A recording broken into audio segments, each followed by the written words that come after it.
নমস্কার, আমি নয়ন রায়। 4 তারিখের আগে যে পরিস্থিতি ছিল, 4 তারিখ এবারে পরিস্থিতি পাল্টেছে।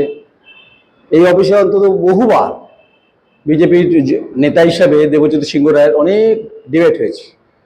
বহু দুর্নীতির কথা আমরা বলেছি, বর্ধমান বিশ্ববিদ্যালয় হোক, চাকরি দুর্নীতি হোক, স্বাস্থ্য দুর্নীতি হোক, বহু কথা হয়েছে। কখনো রাস্তায় হয়েছে, 22, 23, 24, 25, 26ও এইখানে হয়েছে। দেবজ্যোতি সিংহ রায় এখন ব্যস্ততায়ভাবে দল সরকার ক্ষমতায় এসছে, অনেক কাজ করতে হবে তাদের। দুর্নীতিমুক্ত প্রশাসন চাইছে, যে আকাশে অন্তত সবাই নিঃশ্বাস নিতে পারবে। অনেক প্রশ্ন আছে দেবজ্যোতিকে নিয়ে। দেবজ্যোতি সিংহ রায় বর্তমান পূর্ব বর্ধমান জেলা বিজেপির সম্পাদক। স্বাগত, অভিনন্দন। অনেক ঘটনার আমি আপনি সাক্ষী। তো 22, 23, 24, 25 শুরুই বললাম যে আমরা বহু রাস্তায় স্ট্রিট অ্যান্ড ফাইট করেছি, আপনাকে বিভিন্ন সময় পেয়েছি। তো নির্বাচনে জয়ের পর আপনাকে আমি প্রথম আমন্ত্রণ করলাম, যেহেতু আপনাকে আমি খুব ভাতৃপ্রতি স্নেহ করি খুবই। এই যে গোটা পরিস্থিতি যা তৈরি হয়েছে, একে একে দুর্নীতির একটা করে বন্যা খুলছে। আমার প্রথম প্রশ্ন আপনাকে বর্ধমান বিশ্ববিদ্যালয় দিয়ে, যেহেতু আপনি এটা নিয়েও বহু লড়াই করেছেন, আমিও লড়াই করেছি, যা আদালতের দোরগোড়ায় রয়ে এখন থমকে আছে। বর্ধমান বিশ্ববিদ্যালয় আর্থিক কেলেঙ্কারি, দুর্নীতির প্রশ্ন এবং আরও যা দুর্নীতি হয়েছে এবং নিয়োগের প্রক্রিয়া ক্ষেত্রে বিজেপির স্ট্যান্ড কি?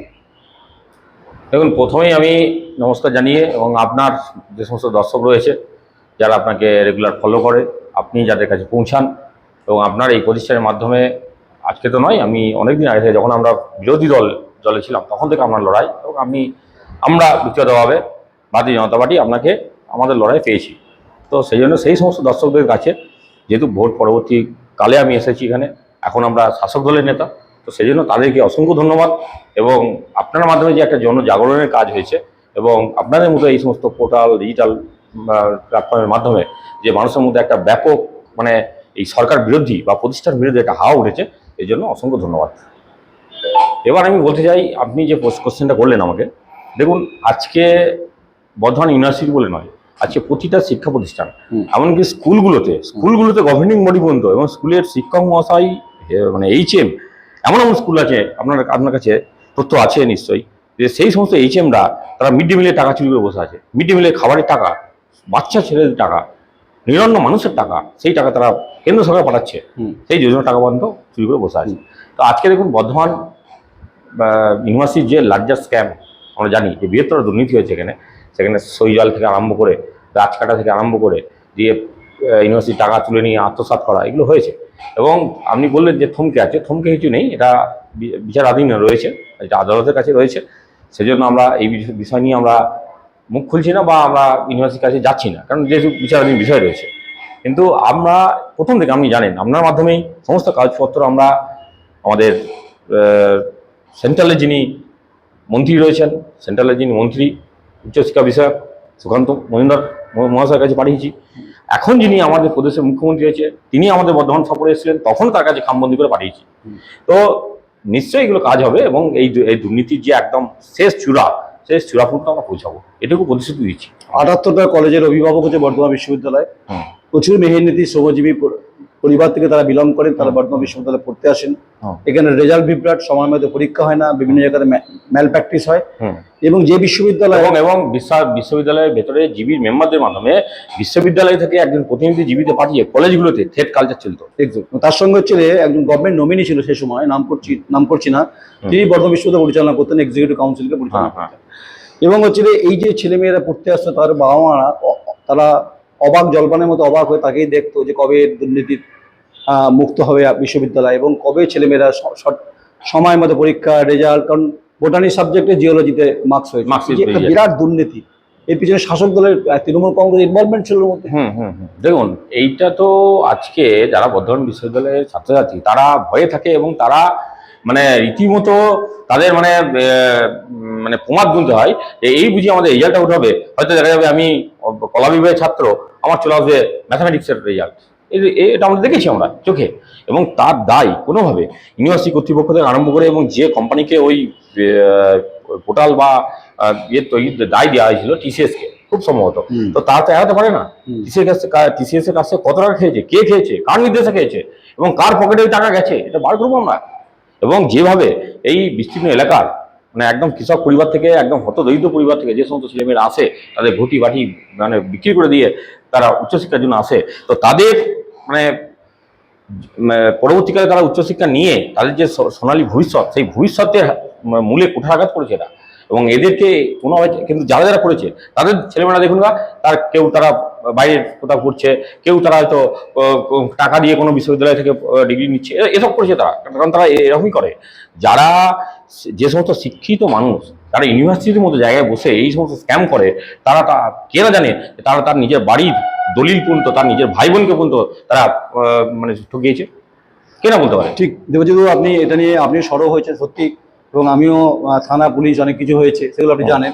আমার আরেকটা প্রশ্ন আছে, সেটা যে কেরালা ইউনিভার্সিটি ইনফ্রাস্ট্রাকচার এত বড়, অনেকটা, যেহেতু আপনি ওই জায়গাটা গেলেন, recycling end to end process, সেখানে তাদের টাকার খরচা ছিল 3 কোটি টাকা। সেখানে বর্ধমান বিশ্ববিদ্যালয় বরাদ্দ ছিল টিসিএস, পরে টিসিএস আয়ন হয়ে যায় 5 কোটি টাকা। এবং সেটাকে পিছন দিকে সে পেমেন্ট করে দেওয়ার জন্য এখনকার বর্তমানে যারা প্রশাসক তারা চেষ্টা করেছিলেন। এই যে বিরাট একটা আর্থিক দুর্নীতি, এবং হচ্ছে যে ভারতবর্ষে যখন নির্বাচন হয়, যখন আমাদের দেশ গণতন্ত্রের জায়গাতে সে ধর্মনিরপেক্ষ রাষ্ট্র পরিণত হয়, তখন সুকুমার সেন হচ্ছেন প্রথম ইলেকশন কমিশন অফ ইন্ডিয়া হয়, আইসিএস। তিনি হচ্ছেন বর্ধমান বিশ্ববিদ্যালয় প্রতিষ্ঠার ক্ষেত্রে তিনি প্রথম উপাচার্য।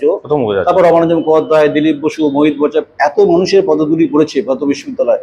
ফলে এই সামগ্রিকভাবে অতীতের ইতিহাস থেকে শুরু করে আজকের পরিস্থিতিতে যাদের এত হিতগৌরব আমাদের বর্ধমান বিশ্ববিদ্যালয়, এবং সর্বোপরি বর্ধমান বিশ্ববিদ্যালয় থেকে পাস আউট ছাত্রছাত্রীরা তারা আজকে বিদেশে রয়েছে, বাইরে রয়েছে, প্রতিষ্ঠিত, বাইরে ইউনিভার্সিটি পড়াচ্ছে, এরকম আছে, আমার সঙ্গে যোগাযোগ রয়েছে। তো সেই একটা ইউনিভার্সিটি, সেই ইউনিভার্সিটির মধ্যে এসে এত বড় স্ক্যাম, এবং সেখানে পুরো পলিটিক্যালাইজ করে দেওয়া, একটা ইউনিভার্সিটির পরিবেশকে পুরোপুরি নষ্ট করে দেওয়া, সেখানে পঠন পাঠন থেকে আরম্ভ করে ছাত্রছাত্রীরা কোন স্যারের সঙ্গে কোন ম্যাডামের সঙ্গে কথা বলবে এইটা পর্যন্ত ঠিক করে দেওয়া হচ্ছে সংসদ ভবনে বসে। এটা কখনো হয় না, এটা কোনো গণতান্ত্রিক দেশে, কোনো গণতান্ত্রিক পরিবেশে, কোনো গণতান্ত্রিক কাঠামোর মধ্যে হয় না। এটা তাই করেছে, পঠন পাঠন শেষ করে দিয়েছে, ছাত্রছাত্রীদের কথা বলার অধিকার নেই। ছাত্রছাত্রীরা, যেখানে আমরা জানি যে আমাদের দেশে বা আমাদের দেশের মতো বহুত্ববাদের যেখানে দেশ, যেখানে গণতন্ত্র মানে শেষ কথা বলে এবং গণতন্ত্রকে তুলে ধরে আপহোল্ড করে থাকে, সেটা হচ্ছে ছাত্র সমাজ। সেই ছাত্র সমাজই গণতন্ত্র নেই আজ বর্ধমান বিশ্ববিদ্যালয়ের মধ্যে। তাহলে আপনার সরকারের শিক্ষামন্ত্রী এবং সরকারের যিনি প্রধান, এই গোটা দুর্নীতি বর্ধমান বিশ্ববিদ্যালয়ের তদন্তের ফাইল কি ওপেন হবে?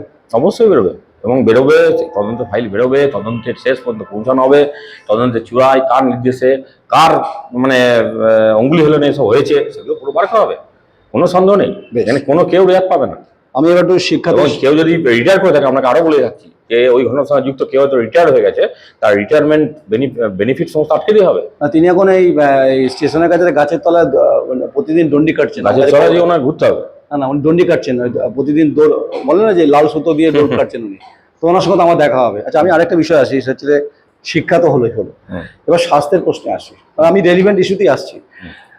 আপনি খুব ভালো জানেন, এটাও আপনার সঙ্গে ডিবেট হয়েছে যে 2026-এর 24শে জানুয়ারি আমি প্রথম ওপেন করলাম যে পশ্চিমবঙ্গের মতো বর্ধমান জেলাতে প্রাইভেট মেডিকেল কলেজে যার দুর্নীতি আছে, কেন ন্যাশনাল মেডিকেল কাউন্সিলের যা নিয়ম, যা নীতি, সেগুলো মানা হয়নি। এক, ওয়েস্ট বেঙ্গল যে হেলথ ইউনিভার্সিটির যে ক্রাইটেরিয়া তা মানা হয়নি, ফলে 80টা বেড থেকে প্রাইভেট মেডিকেল কলেজ দেখানো হয়েছে ঘোষ ফ্যাকাল্টি, ভুয়ো ফ্যাকাল্টি আর ভুয়ো অ্যানাটমি। আপনি জানেন যে বোলপুরে একটি প্রাইভেট মেডিকেল কলেজ সম্পর্কে জাজ রায় দিয়েছেন হাইকোর্টে যে মুন্নাভাই এমবিবিএস ডক্টর রয়েছে। এই যে বর্ধমান শহরের মতো জায়গা, এবং বর্ধমান এবং দুর্গাপুর এবং বীরভূম মেদিনীপুর, আমি বর্ধমান দিয়ে আসছি, যে প্রাইভেট মেডিকেল কলেজের নামে একটা বিরাট ভাবে মানে নার্সিংহোমকে প্রাইভেট মেডিকেল কলেজ দেখানো হয়েছে, জানিয়ে ইতিমধ্যে নার্সিংহোমকে দেখানো হয়েছে। এবং সবসময় বলে রাখছি, না আমি শেষ করি, আমার সঙ্গে আমি সুকান্ত মজুমদার যখন বর্ধমান এসেছিল তখন আমি তার সঙ্গে কথাও বলেছিলাম, এবং আমি দেখছিলাম যে গতকাল এটা একটা কথা উদ্বোধন হচ্ছিল। আসল যে জায়গাটা, যে ভুয়ো ফ্যাকাল্টি, ভুয়ো অ্যানাটমি, ভুয়ো রেজিস্টার, আমার কাছে সব কাগজপত্র আছে, তদন্ত হবে, অবশ্যই হবে। যারা এই সমস্ত দুর্নীতি, এই সংখ্যাটা আপনি জানেন, আপনি নিজে ডিবেট করেন, জানি এই সম্পর্কে যারা যুক্ত রয়েছে এবং এগুলো যারা করেছে, এবং কিছু অসাধু লোক স্বাস্থ্য ভবনে বসে থেকে পয়সার বিনিময়ে এগুলো করেছে, আমি তার নাম নিচ্ছি না, পয়সার বিনিময়ে যে এগুলো করেছেন, এগুলো কিন্তু তদন্ত হবে, এবং তাদের চাকরিটা কি করে থাকে সেটা আমরা দেখবো। আর একটা বিষয় এই প্রসঙ্গে বলছি, আমাদের নওয়াবাদ বাসস্ট্যান্ড থেকে যখন আপনি অ্যাকশন মন্দিরের দিকে যাবেন, তখন একটা ইস্ট ওয়েস্ট স্কুল আছে। তো এই ইস্ট ওয়েস্ট স্কুলের বিল্ডিংটাকে দেখিয়ে, আমার কাছে এমন তথ্য আছে, স্কুলের বিল্ডিংটাকে দেখিয়ে ওটাকে মেডিকেল কলেজ বলে চালানো হয়েছিল। এবং পরবর্তীকালে যখন আমি জানতে পারলাম, আমি এটা স্বাস্থ্য ভবনে আমার চেনা শোনা যারা আছে তাকে বললাম, তাকে ফোনে বললাম, তাই নাকি, হ্যাঁ আমি স্কুল চলে, আপনারা আসুন। ওনারা এসেছিলেন, এসে দেখেছে হ্যাঁ সত্যি স্কুল চলে, ওটা নয় বিল্ডিং। তারপরে যিনি ওটা করছেন, তো তাকে আবার বলা হয়েছে যে বিল্ডিং দাঁড় করান, বিল্ডিং হোক, এবং তারপর আপনি আসবেন, আবার হয়তো বিল্ডিং দাঁড় করিয়েছে, তারপর আছে এখনো পর্যন্ত আটকে আছে, জানি না কি কি বিষয়ের জন্য আটকে আছে। এবং এই টোটাল ফাইলটা আমার কাছে আছে, আপনি যেমন নাম উচ্চারণ করলে আমি নাম উচ্চারণ করবো না। এবং গোটা স্বাস্থ্য ব্যবস্থাকে বর্তমানে এক শ্রেণীর র্যাকেট সিন্ডিকেট যারা হচ্ছে পুরো স্বাস্থ্য syndicate বিমার নামে চালিয়ে করেছে। লুট করেছে। এবং যে নামটা আপনি করলেন তার সঙ্গে এই যে একটা বৃহত্তর প্রাইভেট মেডিকেল কলেজ দুর্নীতি, এটা নিশ্চয়ই তদন্ত আপনারা করাবেন অন্তত হ্যাঁ ভারতীয় অবশ্যই, জনতা পার্টি। সেটা আজকে দেখুন, আজকে বর্ধমানের মতো জায়গাতে প্রায় সিট খালি থাকছে, 60-70 করে সিট খালি থাকছে, লোকে ভর্তি হতে পারছে না। কিন্তু প্রাইভেট মেডিকেল কলেজগুলো রংনমা, এবং সেখানে লোকে মানে 1 কোটি টাকার মধ্যে দিচ্ছে, 1,20,00,000 মধ্যে। এবারে রেট আছে প্রাইভেট মেডিকেল কলেজে 1,10,00,000 টাকা করে দিয়ে ভর্তি হচ্ছে। এবং মানে স্টুডেন্টরা তাদের মানে বাবা মায়েরা তাদের সঞ্চিত ধনদৌলত, তাদের মানে গচ্ছিত ধনদৌলত যেটা তাদের বয়সকালে কাজে লাগতো, সেটা পর্যন্ত তারা তাদের ছেলে মেয়ের জন্য কি না তার ছেলেকে ডাক্তার করতে হবে, তার মেয়েকে ডাক্তার করতে হবে, সেই জন্য সেটা তিনি পুরো বিক্রি করে দিচ্ছে, করে দিয়ে তাকে ডাক্তারি পড়াচ্ছে। আরেকটা পয়েন্ট আপনাকে পুরো লুট চলছে। আরেকটা পয়েন্ট দিয়ে আপনার সুবিধা হবে মুভমেন্ট করতে। West Bengal clinical establishment act, যা কোনোভাবে কোনো স্বাস্থ্যকেন্দ্র বা কোনো নার্সিংহোমগুলো সে অর্থে মানছে না, যার ফলে এক তো হচ্ছে ফায়ার সিস্টেম সে অর্থে নেই, বজ্রপাত সিস্টেম নেই, ড্রেনে ফেলে দেওয়া হচ্ছে, বজ্রপাত ফেলার জায়গা নেই, এইগুলো। এবং হচ্ছে দালাল রাজ, যেখানে রোগী সিকিউরিটি, সঠিক সিকিউরিটি নেই। আচ্ছা, যেখানে যে সমস্ত ট্রেন নার্স রাখার কথা, ট্রেন নার্স নেই, সেখানে কিছু হয়তো আপনার ওই প্যারামেডিকেল করে এসছে, বা ওই যে 6 দিনের 1 মাসে ট্রেনিং নিয়ে এসছে, তাদের নিয়ে চালানো হচ্ছে ওয়ার্ড। মানে ভাবতে পারেন, সে ওয়ার্ডেন হয়ে গেছে, সে ওয়ার্ড চালাচ্ছে। আপনি কি জানেন যে বর্ধমান বিজয়চাঁদ মেডিকেল কলেজ হাসপাতালে কিছু দালাল রাজ রয়েছে, যারা পেশেন্ট ধরে নিয়ে হচ্ছে বিভিন্ন নার্সিংহোমে ভর্তি করছে। এই রকমই ইস্যুতেই আমার পরশু দিন একটা খবর এসেছিল যে বর্ধমান মেডিকেল কলেজে তার মায়ের চিকিৎসা করাচ্ছে সম্ভবত দক্ষিণ দামোদরের কেউ।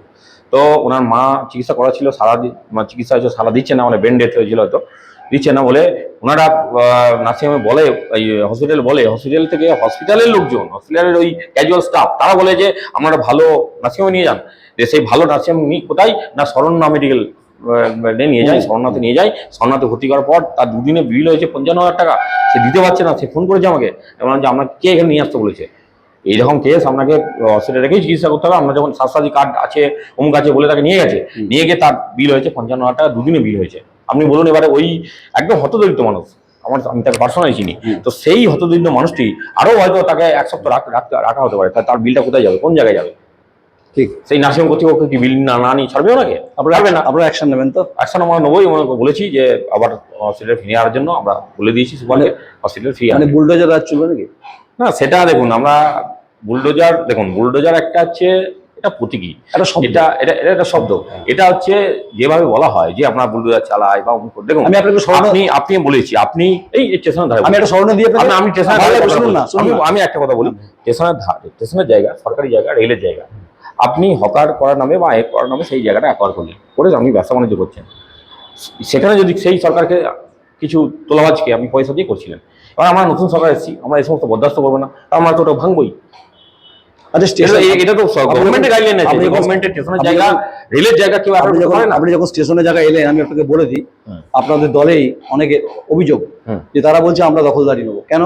তারা বলছে তারা ভেগদারি বিজেপি, তারা হচ্ছে গেরুয়া 4 তারিখে পর বিজেপি আবির মেঘে তারা নেমে পড়েছে, এবং টোটোদের প্রতি এখনো চলছে গোপনে কোনো অত্যাচার। জানি এগুলো দেবজ্যোতি সিংহ রায় যেহেতু 4 তারিখের পর, এরকম আমাদের কাছে খবর এসেছে 4 তারিখের পর বিজেপি, এবং হয়তো 21-এর সময় বা 21-এর পরে তারা আমাদের দল করতো, তারপরে তারা তৃণমূলে চলে গেছিল। ওখানকার ওই 6 নম্বর ওয়ার্ডে কোনো নেতার হাত ধরে বিজেপি তৃণমূল করতে গেছিল, তারা ওখানে আমার এসে বলছে আমরা স্টেশনে দখল নেবো, আমার স্টেশনে বড় হকার নেতা এইভাবে বলছে, এবং সেই হকার নেতা সেজে স্টেশন তোলাবাজি করার একটা মানে কি বলবো রাস্তা তৈরি করছে। এগুলো কোনোভাবেই হবে না, আমরা আরপিএফকে বলেছি এবং পুলিশ প্রশাসনকে বলা আছে, কোনো রকম স্টেশন তোলাবাজি অভিযোগ এলেই, এবং কেউ যদি অভিযোগ করে, দেখুন মৌখিক অনেক কিছু বলতে পারে, কিন্তু অভিযোগ যদি আসে স্পেসিফিক্যালি, তাকে কীভাবে অ্যারেস্ট করতে হয়, তাকে কীভাবে জব্দ করতে হয়, সেটা আমরা করব। আপনি বুলডোজারের কথা বললেন, বুলডোজার প্রতীকী নয়, অপারেশন সানশাইন, রাজ্যের মুখ্যমন্ত্রী তখন বুদ্ধদেব ভট্টাচার্য, তখন ক্রীড়া যুব কল্যাণ মন্ত্রী হচ্ছিলেন সুভাষ চক্রবর্তী। অপারেশন সানশাইন আপনার বোধহয়, আপনি তখন খুব ছোট বোধহয়, আমি তখন সাংবাদিকতা তখন আমরা পা রেখেছি। অপারেশন সানশাইন নামে কলকাতা বুলডোজার চলেছিল, অর্থাৎ সে বামফ্রন্ট জমানাতে বহু মানুষের ইলিগাল কনস্ট্রাকশন ভেঙেছে, ঠিক আছে, সেটা হতেই পারে। তো এখন বুলডোজার চালু হয়নি, কিন্তু চালু বামফ্রন্ট আমল থেকে হয়েছে। তাই হঠাৎ করে যারা আতঙ্কিত যে বুলডোজারতে ভেঙে দেওয়া হবে, যদি অনৈতিক হয় বুলডোজার চলবেই তো নাকি? দেখুন, বর্ধমান শহরে আমি ওয়ার্ডের নাম ধরে এবং কোন কোন কাউন্সিলর এই অবৈধ মানে বসতি মানে সরকারের জায়গা 30,000 টাকা 40,000 টাকার বিনিময়ে গরিব মানুষকে দিয়েছে সেখানে ঝুপড়ি করার জন্য। সরকারি জায়গায় সেখানে প্রমোটার রাজ করেছে, এবং যেখানে কোনো রকম কনস্ট্রাকশন পারমিশন নেই সেই রকম জায়গায় আমাদের পৌরসভা থেকে কনস্ট্রাকশন ইলিগাল পারমিশন বার করে সেখানে 3-4 তলা বিল্ডিং হয়েছে, এখানে করাই যায় না। যেটা ঠিক আছে, বর্ধমান শহরে 3 তলা বিল্ডিং করাই যায় না। যেরকম বর্ধমান শহরের রাস্তা আছে, জায়গা আছে, সেই সমস্ত জায়গায় 6 তলা 7 তলা 8 তলা করে ফ্ল্যাট হয়ে গেছে। আসলে আপনাকে কার নির্দেশে হয়েছে এবং এগুলো যে পুরোপুরি ইলিগাল কনস্ট্রাকশন, সেগুলো আমরা কিন্তু বার করবো। দেবজিৎ, আমার কাছে অনেক প্রশ্ন আছে, সেগুলো আপনার খুব কাজে লাগবে। আমি আপনাকে একটা জায়গাতে আসি, সেটা হচ্ছে মেঘনার সাথে তারামণ্ডল। হ্যাঁ, বর্ধমান 92 সাল, তখন সালটা যদি খুব ভুল না বলি, রাজ্যের মুখ্যমন্ত্রী তখন জ্যোতি বসু, আর হচ্ছে তখন হচ্ছে ডেপুটি চেয়ারপারসন হচ্ছে তখন প্ল্যানিং কমিশন ছিল প্রণব মুখোপাধ্যায়। এবং যদিও আসতে পারেননি, কিন্তু জাপানের এক মন্ত্রী এসেছিলেন। সেই সময় দুটো বিশ্ববিদ্যালয়কে এই তারামণ্ডলের ইনস্ট্রুমেন্ট সাহায্য দিয়েছিলেন জাপান গভর্নমেন্ট। এক হচ্ছে বর্ধমান বিশ্ববিদ্যালয়, এক হচ্ছে পাটনা ইউনিভার্সিটি। আপনি কি জানেন যে মহাকাশ গবেষণার ক্ষেত্রে অ্যাস্ট্রোফিজিক্সের কথা বলা হয়, অ্যাস্ট্রোনমির কথা বলা হয়? বর্ধমানে ফিজিক্সটা খুব বিখ্যাত ছিল, তো প্রায় তলানিতে থেকেছে। যারা ছাত্রী যারা মহাকাশ গবেষণা করতে যায়, তারা শো দেখতে চায় যে আলোক বর্ষিকা দূরে কি কি আছে নক্ষত্র, তা কার্যত মেঘনার সাথে তারামণ্ডল কিছু অর্থের কারণে এলইডি মেশিনের অভাবে তা বন্ধ হয়ে পড়ে আছে। জানেন এটা খবরটা এসেছে আমার কাছে। তো দেখুন, এই যে গত সরকার ছিল, এই সরকার তোলাবাজি ছাড়া, সিন্ডিকেট ছাড়া, আর মানুষকে চমকানি ধমকানি থ্রেট কালচার ছাড়া কিছুই করেনি। এবার যেখানে যে কাজগুলো করার দরকার ছিল, যে কাজগুলো আসল প্রয়োজন ছিল, সেগুলো কিন্তু একদম নেগলেক্ট করেছে এখন। এবং আপনাকে বলি যে এই মেঘনার সাথে প্ল্যানেটোরিয়ামের ভেতরে পিকনিক হয়, সেখান থেকে ইনকাম হয়, অথচ সেটা হওয়ার কথা ছিল না। এলইডি মেশিনের দাম 1,37,50,000 সামথিং। এই টাকাটা সরকারের তৎকালীন ছিল না, না বিশ্ববিদ্যালয় ছিল না? কেন ছিল এটা আমি বললাম তো, এটা নেগলিজেন্সের কারণে। এবং সেখানে পিকনিক করতে দেওয়া হচ্ছে টাকার বিনিময়ে। কে নিচ্ছে সেই টাকা? আপনি এখন যান, ওখানে বাচ্চা ছেলেমেয়েদের পার্ক আছে, সেই পার্কেও ঢুকতে হচ্ছে, প্রবেশিকা দিয়ে বিনিময়ে টাকা নিতে হচ্ছে। এগুলো চলছে, এগুলো আমাদের কাছে খবর আছে। এগুলো দেখুন, একটা সরকার যখন চলে, তার যখন এরকম তথ্যগত অবস্থা থাকে, তখন এগুলো হয়। তাহলে আমরা তারামণ্ডল ওপেন হবে, এবং ওখানে যে সমস্ত ফল্ট আছে, ডিফল্ট আছে, যে ইনস্ট্রুমেন্ট এখন দরকার, সেগুলো আনা হবে। আপনি ঠিকই বলেছেন, একসময় আমাদের বর্ধমান ইউনিভার্সিটির মানে ফিজিক্স ডিপার্টমেন্ট ছিল রিনাউন্ড ডিপার্টমেন্ট, এবং ফিজিক্স ডিপার্টমেন্টের কথা গোটা ভারতবর্ষে রয়েছে, এবং এখানকার স্টুডেন্ট গোটা ভারতবর্ষের বিভিন্ন জায়গায় রয়েছে। তো তারা আক্ষেপ করে যে আমরা যে ইউনিভার্সিটি থেকে পড়েছি, আমরা যেখান থেকে পড়ে এসেছি, আমাদের যে ইউনিভার্সিটি, আমাদের আসার যে প্রাণকেন্দ্র, যার জন্য আমরা আজকে এই জায়গায় পৌঁছেছি, সেই ইউনিভার্সিটি আজকে এই হচ্ছে। সেই ইউনিভার্সিটি পুরোপুরি পলিটিক্যালাইজ হয়ে গেছে। সেই ইউনিভার্সিটির বিভিন্ন শিক্ষকরা তারা আজকে ক্লাস না করিয়ে ওয়েবকুটার ঝান্ডা ধরে আছে।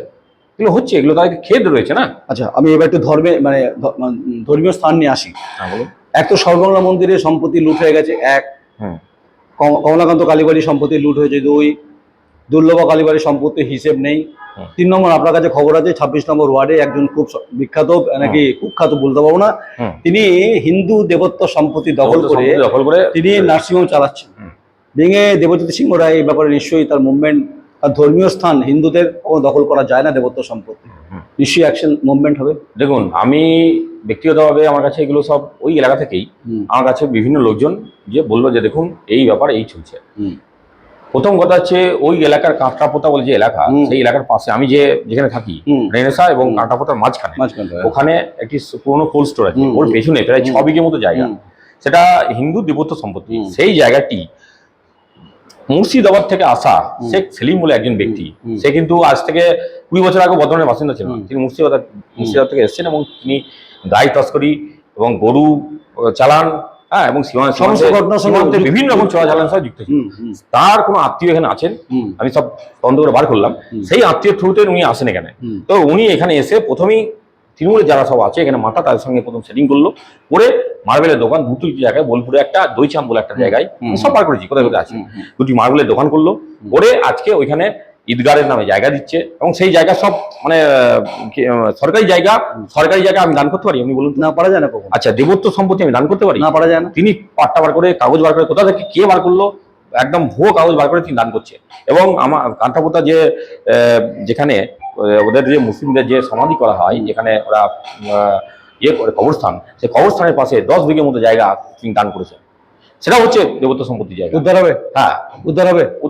এই সমস্ত দেবত্ব সম্পত্তি এবং হিন্দুদের দেবত্ব সম্পত্তি জায়গা, এই জায়গা উদ্ধার হবেই। এবং আমি পরশুদিন গেছিলাম ওখানে, ওই এলাকায় গিয়ে আমারও কিছু চেনাশোনা আছে, তাদেরকে বলেছি। এবং কাটনাপোতা যে যুব সংঘ ক্লাব, সেই ক্লাবে আমি বসে এখানে আমি পরিষ্কার বলে এসেছি যে এই জায়গা যারা কবজা করে আছে এবং হস্তগত করে আছে, সেই জায়গা কিন্তু ফেরত দিতেই হবে।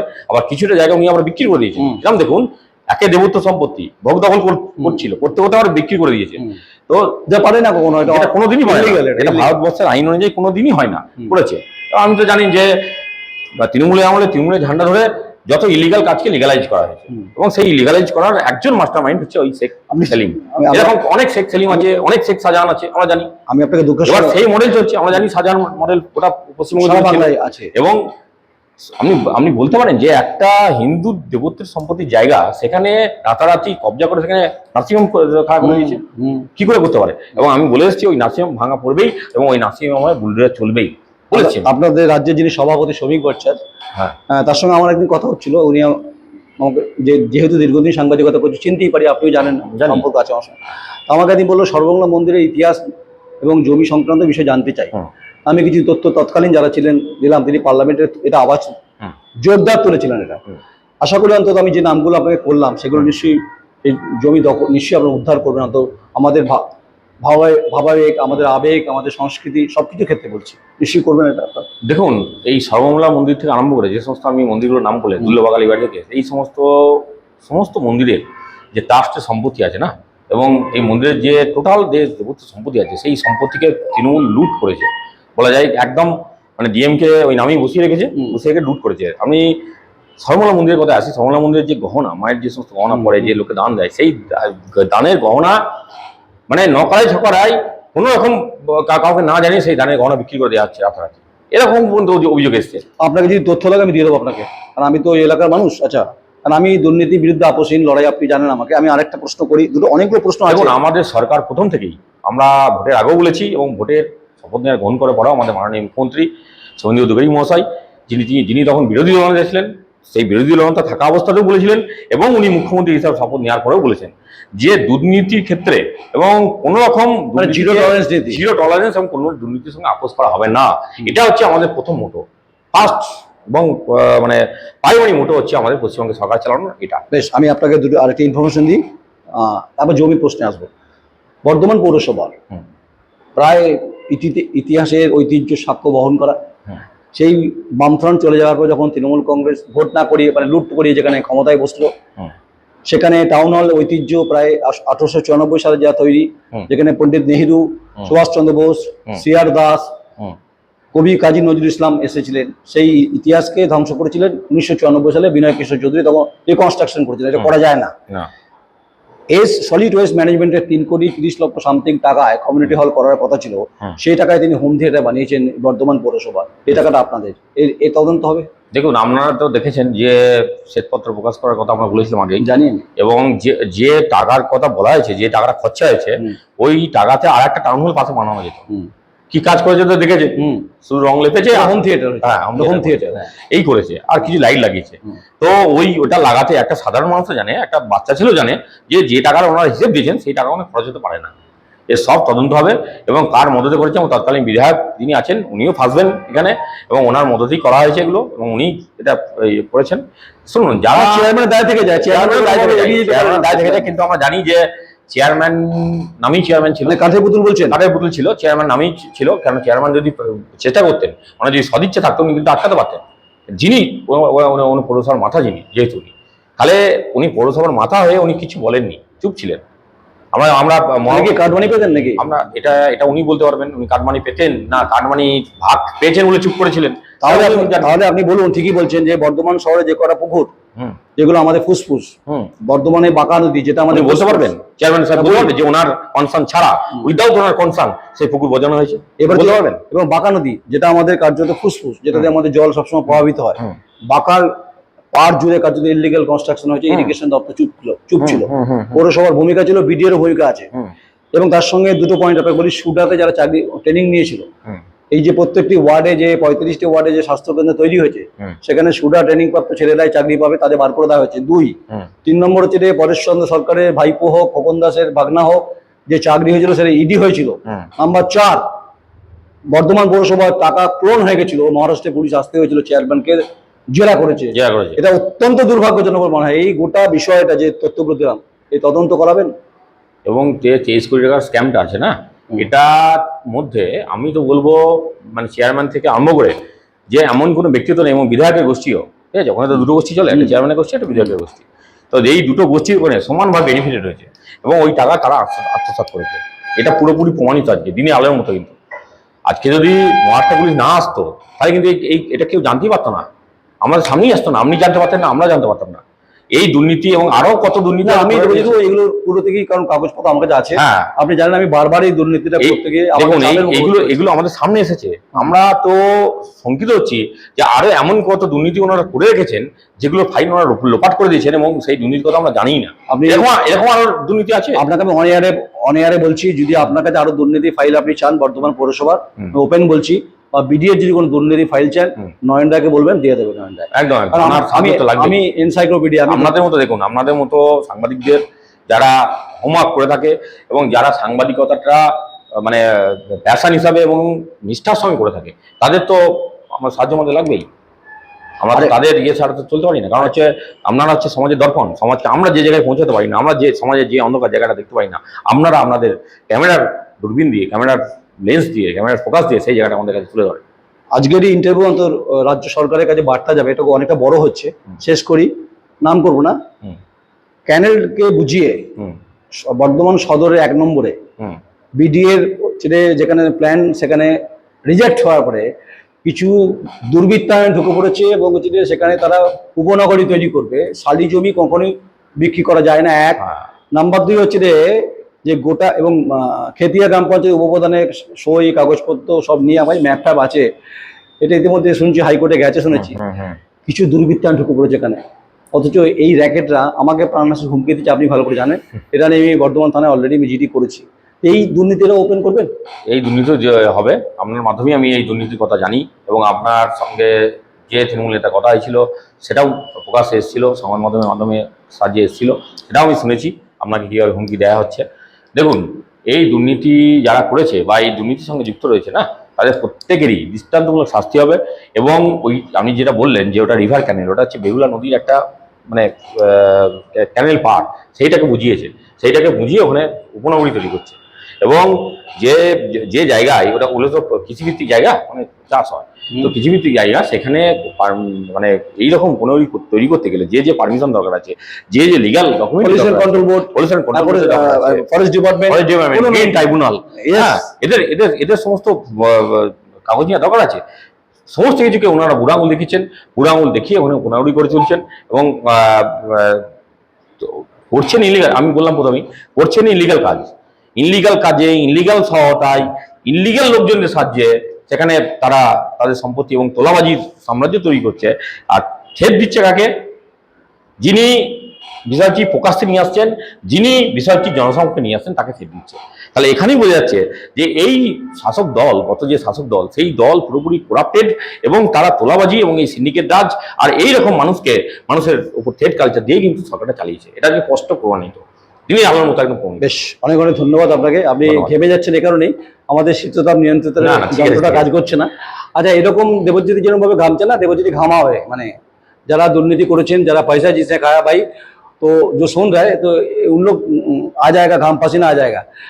আমি শুরু থেকে দেবজ্যোতি সিংহ রায়কে চিনি বলি কথাটা বলছি। অনেক অনেক কমেন্টস করবেন, যা ইচ্ছা করুন। গোটা সমাজ ব্যবস্থাকে দুর্নীতি মুক্ত করতে গেলে আমি নয়ন রায় দা কোয়েডি ফুল টিম আছি। আমার মনে হয় আমাদের সরকার নিশ্চয়ই সেইগুলো দেখবেন, এবং দেবজ্যোতি সিংহ রায় এবং পূর্ব বর্ধমান জেলায় যে বিজেপি সভাপতি এবং বিধায়িকা, তিনিও দেখবেন। কারণ আমরা চাই এক বুক আকাশ যেখানে নিঃশ্বাস নিতে পারি। শহর যেন বিজ্ঞাপনের হোর্ডিংয়ে ঢেকে না যায়। এত দুর্নীতি হয়েছে, তার নিরসন চাই। তার জন্য আমরা আশা আকাঙ্ক্ষা দেবজিৎ রইল, নিশ্চয়ই করবেন। অনেক অনেক ধন্যবাদ। ধন্যবাদ। নমস্কার। নমস্কার।